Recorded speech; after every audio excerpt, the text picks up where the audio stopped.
Good morning সবাইকে। তোমাদের আমি ট্রানজিশন এলিমেন্ট চ্যাপ্টারটা পড়াচ্ছি। Transition element. তো আজকে আমি তোমাদের জারণ অবস্থা বা অক্সিডেশন স্টেট পড়াবো। জারণ অবস্থা বা অক্সিডেশন স্টেট, যেটা তোমাদের সিলেবাসে আছে। আমরা দেখি সন্ধিগত মৌলের ক্ষেত্রে NS এবং N-1D অরবিটালের শক্তিমাত্রার পার্থক্য খুব কম হওয়ায় এই যে দুটো অরবিটালের শক্তিমাত্রার পার্থক্য খুব কম, শক্তির পার্থক্য কম, এর জন্য কি হয়, রাসায়নিক বিক্রিয়ার সময় রাসায়নিক বিক্রিয়া যখন হয় তখন NS এর পাশাপাশি N-1 যে D অরবিটাল, এই ইলেকট্রন ও রাসায়নিক বিক্রিয়ায় অংশগ্রহণ করে। এদের ইলেকট্রনগুলো রাসায়নিক বিক্রিয়ায় অংশগ্রহণ করে। তাই সন্ধিগত মৌল পরিবর্তনশীল যোজ্যতা দেখায়, ওই জন্যই এরা পরিবর্তনশীল যোজ্যতা দেখায়। মৌলগুলি কোনো কোনো জারণ স্তর দেখাতে পারে, তা তাদের বহিস্থ কক্ষের ইলেকট্রন বিন্যাসের উপর নির্ভর করে। ঠিক আছে, এবার সন্ধিগত মৌল পরিবর্তনশীল ভ্যালেন্সি নিয়ে তোমাদের ওটা সিলেবাসে আছে। দেখো 3D সারির যেসব মৌলগুলো তাদের কিরকম জারণ স্তর থাকে: scandium, titanium, vanadium, chromium, manganese, iron, cobalt, nickel, copper, zinc. এটা হচ্ছে 3D সারি আমাদের। তাহলে স্ক্যান্ডিয়ামের থাকে +3, টাইটেনিয়াম +2, +3, +4, ভ্যানাডিয়াম +2, +3, +4, +5, ক্রোমিয়াম +2, +3, +4, +5, এরা +6।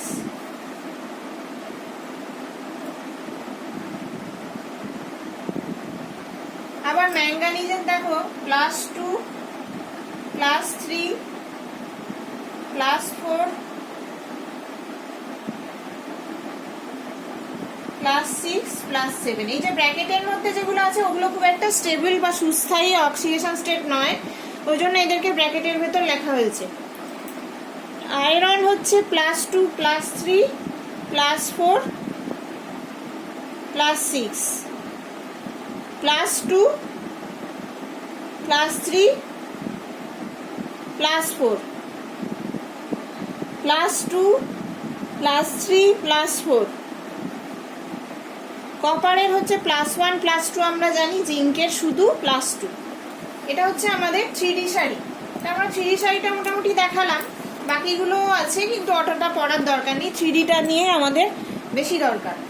আচ্ছা, এবার হচ্ছে জারণ সংখ্যা সম্পর্কে আমরা কিছু গুরুত্বপূর্ণ আলোচনা করব। জারণ সংখ্যা সম্পর্কে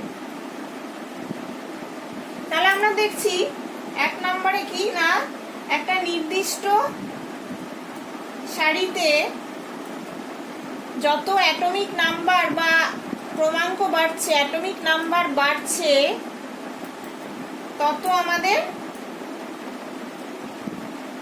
সর্বোচ্চ জারণ স্তরটা বৃদ্ধি পাচ্ছে। সারির মাঝামাঝি জায়গায় দেখা যাচ্ছে এটির মান সর্বোচ্চ হয়। তাহলে মাঝামাঝি জায়গায় আমরা দেখছি এটার মান সর্বোচ্চ হচ্ছে। যেমন আমরা ম্যাঙ্গানিজের ক্ষেত্রে দেখলাম +7 অক্সিডেশন স্টেট আমরা পাচ্ছি, এবং তারপর কমছে।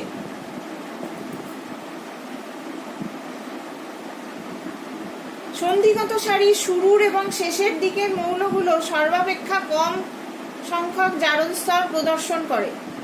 সন্ধিগত মৌলের সারির তাহলে শুরু এবং শেষ মৌলগুলো সর্বাপেক্ষা কম সংখ্যক জারণ স্তর প্রদর্শন করে। সব থেকে কম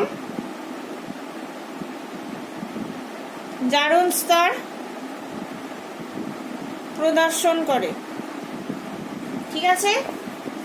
আচ্ছা, এবার হচ্ছে এর কারণটা কি, মানে এরকম কেন দেখাচ্ছে, কারণ কি এদের?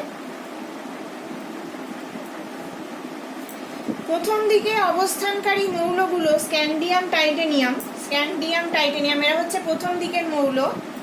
এদের যোজ্যতা কক্ষে, এদের যে যোজ্যতা কক্ষে ইলেকট্রনের সংখ্যা কম হয় অবশ্যই। এই মৌলগুলো কম সংখ্যক, সেই জন্যই এরা কম সংখ্যক জারণ স্তর প্রদর্শন করে। সারির শেষের দিকে অবস্থানকারী যে মৌলগুলো, শেষের দিকে কোনগুলো না, কপার, জিঙ্ক, এরা হচ্ছে শেষের দিকের মৌল। এদের মধ্যে ডি অরবিটাল অযুগ্ম ইলেকট্রন না থাকায়, এদের ডি অরবিটালে অযুগ্ম ইলেকট্রন কম থাকে। অযুগ্ম ইলেকট্রন না থাকার জন্য এরা ইলেকট্রন জোড় গঠনের মাধ্যমে উচ্চতর যোজ্যতা করা সম্ভব হয় না, সেই জন্য এরা উচ্চতর যোজ্যতা দেখায় না, যেহেতু অযুগ্ম ইলেকট্রনের সংখ্যা শেষের দিকে গেলে কমে যায়। এইবারে আমরা চলে আসছি স্ক্যান্ডিয়াম। প্রথম যে আমাদের 3D সারির যে প্রথম মৌল স্ক্যান্ডিয়াম, স্ক্যান্ডিয়ামের ক্ষেত্রে দেখো, স্ক্যান্ডিয়ামের ক্ষেত্রে 4s এর 2টি এবং 3D একটি ইলেকট্রন। আমরা জানি 3d1 4s2, এটা হচ্ছে ওর কনফিগারেশন। তাহলে 3d থেকে একটা ইলেকট্রন যদি বেরিয়ে যায় আর 4s এর দুটো ইলেকট্রন যদি বেরিয়ে যায়, তাহলে তখন +3 অক্সিডেশন স্টেট শো করবে। +3 জারণ স্তর হলো স্ক্যান্ডিয়ামের একমাত্র জারণ স্তর, এর একটাই জারণ স্তর।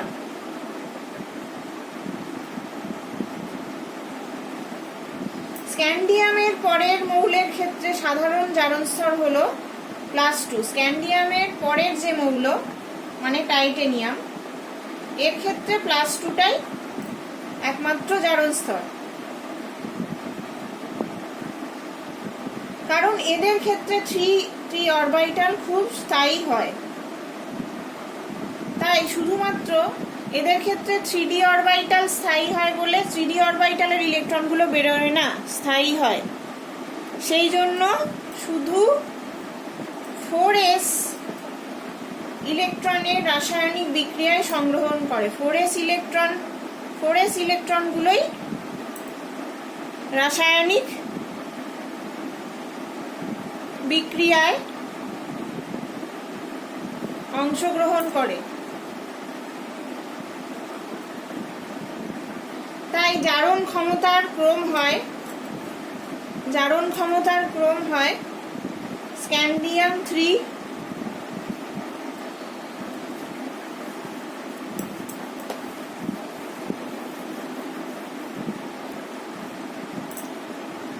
স্ক্যান্ডিয়াম 3, তার থেকে কম হয় টাইটেনিয়াম 4, তার থেকে কম হয় ভ্যানাডিয়াম 5, তার থেকে কম হয় ক্রোমিয়াম 6, তার থেকে কম হয় ম্যাঙ্গানিজ 7।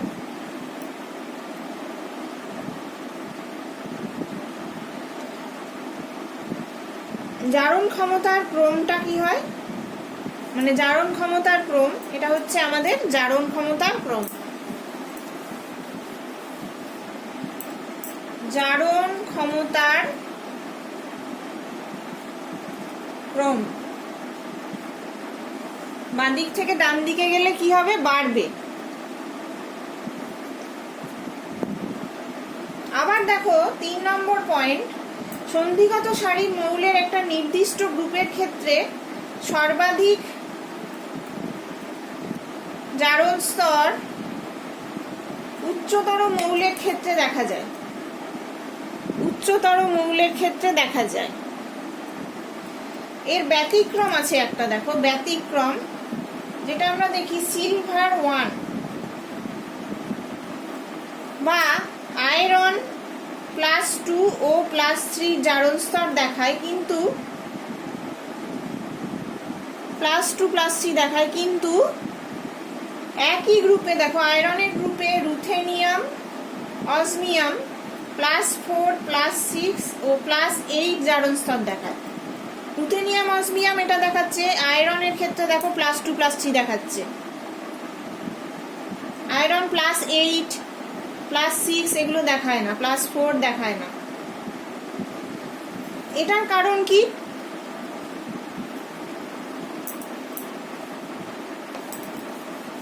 মানে একই গ্রুপে আমাদের যত নিচের দিকে নামছি জারণ স্তর বেশি দেখাচ্ছে।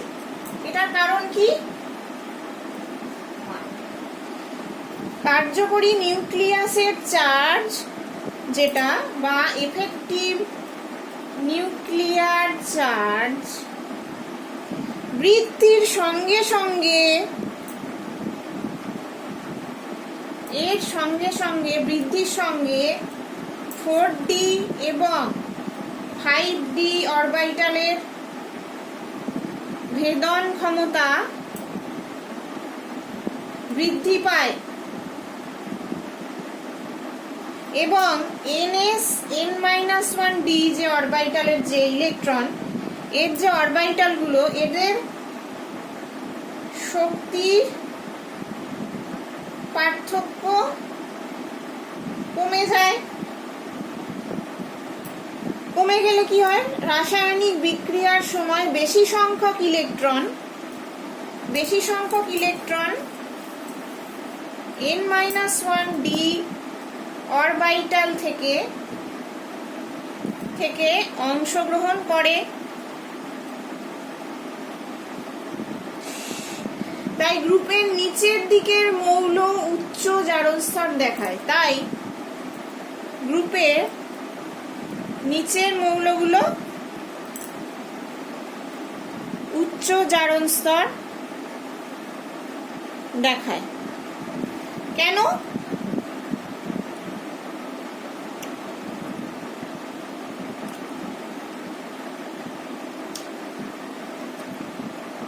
n-1d অরবিটাল থেকে ns আর n-1d অরবিটাল যদি শক্তির পার্থক্য কমে যায়, তাহলে সেই কারণে n-1d অরবিটাল যে ইলেকট্রনগুলো সেগুলো কেমিক্যাল রিঅ্যাকশনে অংশগ্রহণ করতে পারে বলে নিচের দিকের মৌলের উচ্চতর জারণ স্তর দেখায়।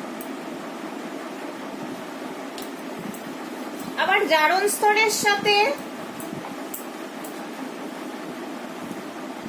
জারণ স্তর বৃদ্ধির সাথে জারণ স্তর বৃদ্ধি পেলে কি হবে?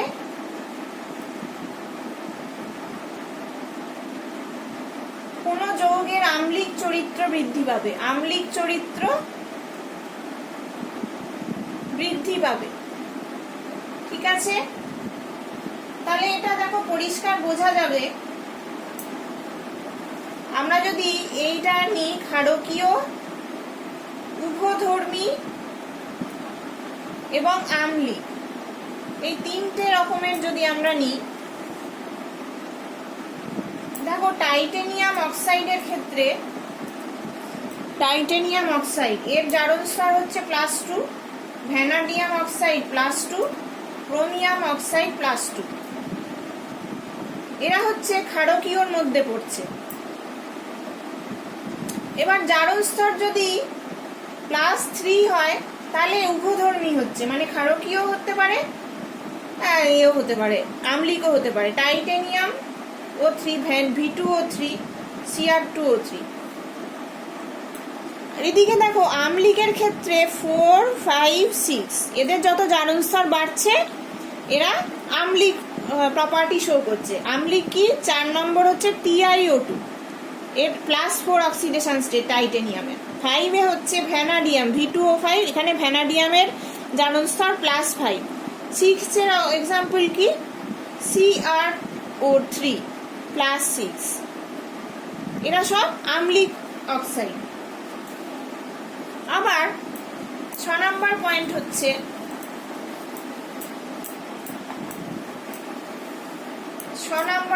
হচ্ছে প্রথম সন্ধিগত সারি স্ক্যান্ডিয়াম থেকে ম্যাঙ্গানিজ পর্যন্ত 5টি মৌলের 4s ও 3d এই 2 অরবিটাল উপস্থিত ইলেকট্রনগুলোর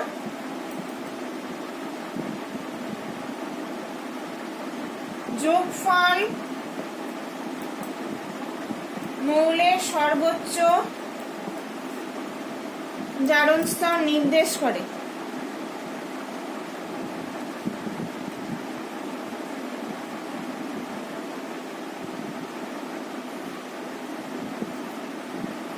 যেমন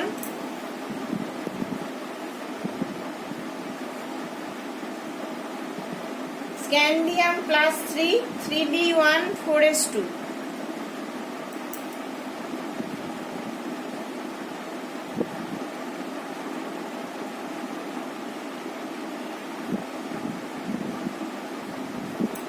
vanadium +5 3d3 4s2, chromium +6 3d5 4s1,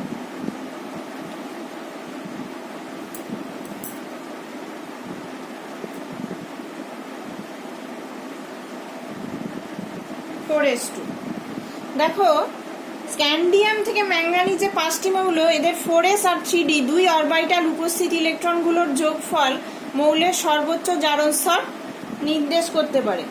দেখো স্ক্যান্ডিয়ামের ইলেকট্রনিক কনফিগারেশন কি 3d1 4s2, তাহলে এর সর্বোচ্চ জারণ স্তর হচ্ছে +3।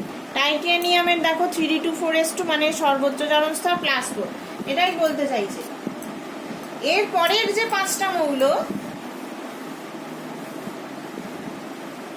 মানে iron, cobalt, nickel, copper, zinc,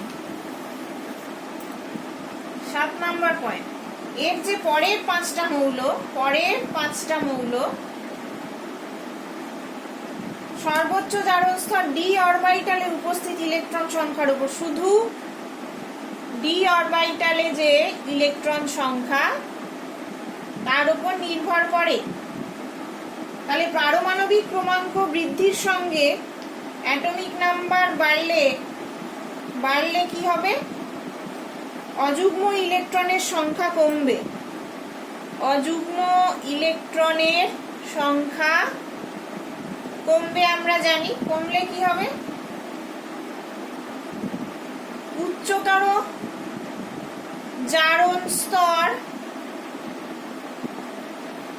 জারণ স্তরে যৌগ গঠনের প্রবণতা হ্রাস পায়।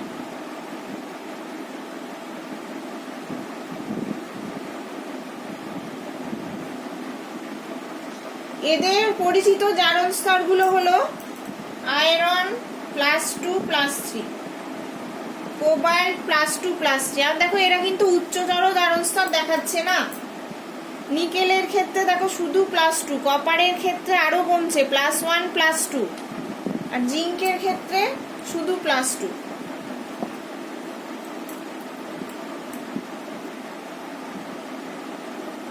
তাহলে দেখো অর্ধপূর্ণ অবস্থায় যদি আমরা একটা মৌলকে ধরি, অর্ধপূর্ণ অবস্থায় যেটা না আমরা কোবাল্টের দেখো +4 অক্সিডেশন স্টেট তো পেতে পারি, কারণ এটা 3d5 সিস্টেম, এটা তো স্টেবল সিস্টেম, কিন্তু আমরা কোবাল্টের +4 অক্সিডেশন স্টেট দেখতে পাচ্ছি না, কারণ এটা অস্থায়ী। কারণ কোবাল্টের প্রথম 4টি আয়নীয় ভবন বিভবের মান খুব বেশি হয়। কোবাল্টের প্রথম 4টি আয়োনাইজেশন এনার্জির মান খুব বেশি হয়। সেই জন্য কোবাল্ট +4 যে আয়নটা ওটা খুব একটা সুস্থায়ী নয় বলে আমরা কোবাল্ট +4 আয়নের পাচ্ছি না।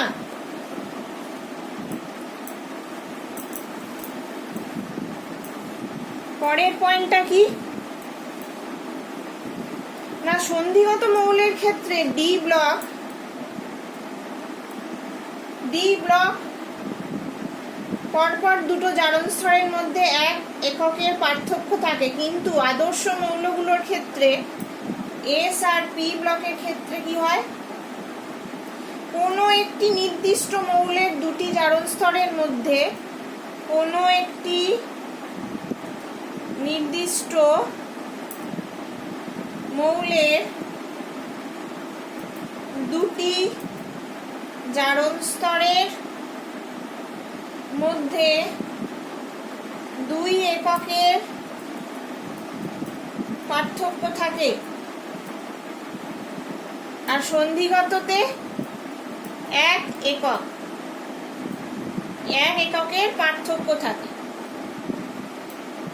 যেমন দেখো example, titanium +2, titanium +4, cobalt +2, cobalt +3, copper +1, copper +2। তাহলে এদের মধ্যে কি আছে, 1 এককের ডিফারেন্স থাকছে।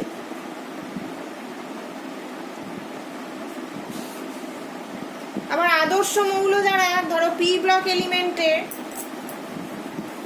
এলিমেন্ট যারা 3+2, 3+4, lead +2, lead Pb +4, 2 করে থাকছে। দেখো তারপরের পয়েন্টটা কি, এগুলো হচ্ছে আমরা সাধারণ ধারণাগুলো আগে জেনে রাখছি।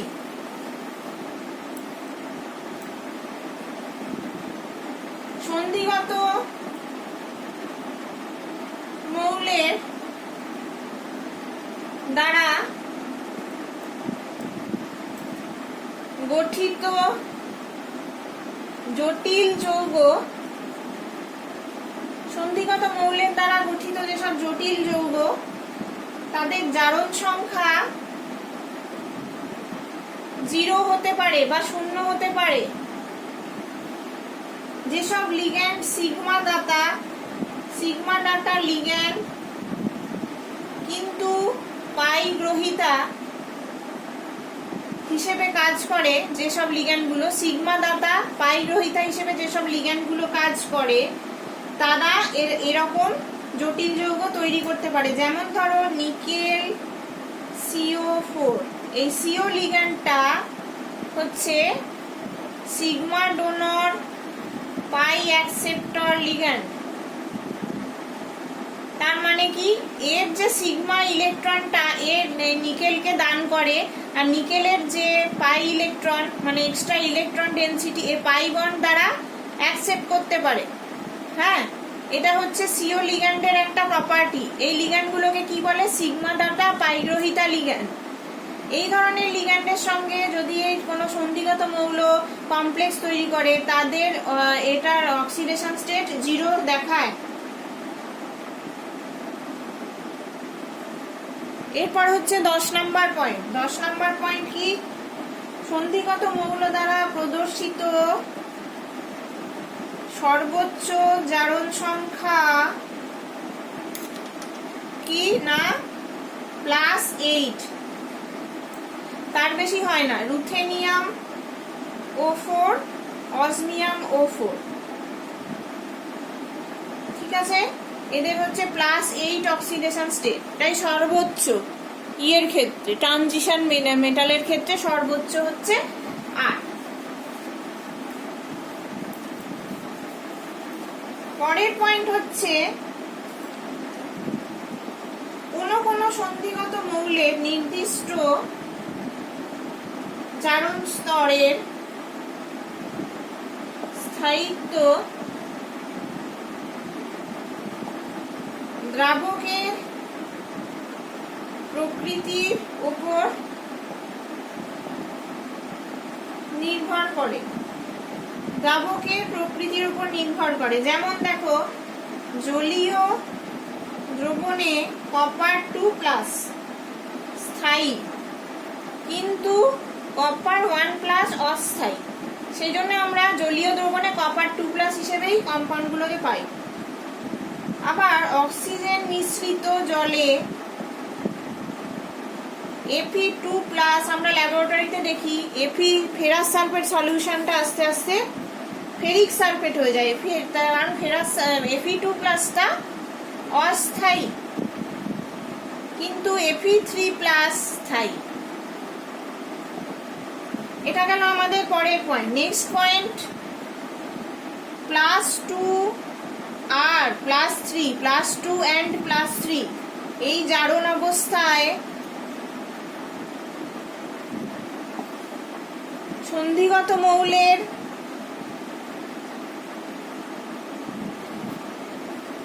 যৌগগুলো আয়নীয় প্রকৃতির হয়। জারণ স্তর বৃদ্ধি পেলে সমযোজী চরিত্রের হয়। তাহলে +2+3 অক্সিডেশন স্টেটের যেসব সন্ধিগত মৌলগুলো সেগুলো আয়নিক কম্পাউন্ড হয় বা আয়নীয় প্রকৃতির হয়, আর যদি জারণ অবস্থা বৃদ্ধি পায় সেগুলো সমযোজী চরিত্রের হয়। আজকের মতন এই কোটাই থাকলো। এর পরের ক্লাসে আমরা জারণ স্তরের স্থায়িত্বটা আলোচনা করব, যেটা তোমাদের সিলেবাসে আছে। আজকের মতন এটুকুই থাকলো।